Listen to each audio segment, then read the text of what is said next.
Senegal produced one of the most emphatic performances of the 2026 FIFA World Cup group stage, crushing Iraq 5-0 in Toronto to keep their hopes of reaching the round of 32 alive while making history as the first African nation to score 5 goals in a World Cup match. Knowing that only victory would give them a realistic chance of progressing from Group I, the Lions of Tirana responded with urgency, intensity, and ruthless finishing from the opening whistle. Their dream start arrived just 4 minutes into the contest when Habib Diarra found the net after a dangerous attack inside Iraq's penalty area.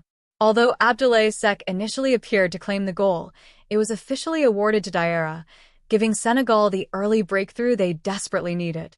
Iraq's afternoon quickly went from difficult to disastrous just 9 minutes later. Defender Ribin Salaka received a straight red card for bringing down Sadio Mane as the Senegal captain raced clear on goal. Reduced to 10 men for more than 75 minutes, Iraq were forced into survival mode against relentless Senegalese pressure.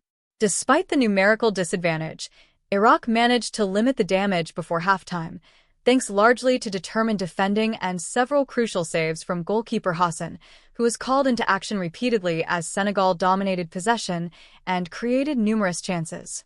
The second half, however, belonged entirely to Senegal.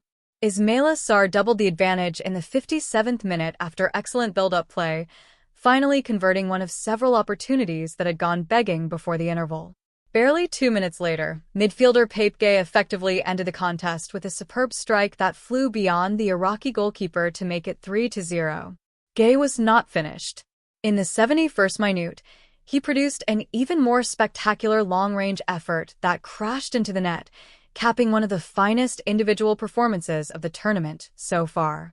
Substitute Iliman Ndiaye completed the rout 7 minutes from time, calmly finishing to register Senegal's 5th goal and seal a memorable afternoon for Aliou Cissé's side. The comprehensive victory dramatically boosted Senegal's goal difference and strengthened their bid to qualify among the tournament's best third-place teams after France and Norway had already secured the top 2 positions in Group I. Their qualification, however, still depended on results elsewhere at the conclusion of the group stage. For Iraq, the defeat brought a disappointing end to what had been an encouraging return to the World Cup. The early dismissal of Salaka proved decisive, leaving the Asian side overwhelmed by Senegal's pace, creativity, and attacking quality. Beyond the result itself, the victory marked a significant milestone for African football. Never before had an African nation scored 5 goals in a single FIFA World Cup match, underlining the attacking quality Senegal displayed when the stakes were at their highest. After 2 frustrating performances earlier in the tournament, Senegal finally delivered the complete display their supporters had been waiting for, combining defensive discipline, midfield control, and clinical finishing to keep their World Cup campaign alive in spectacular fashion.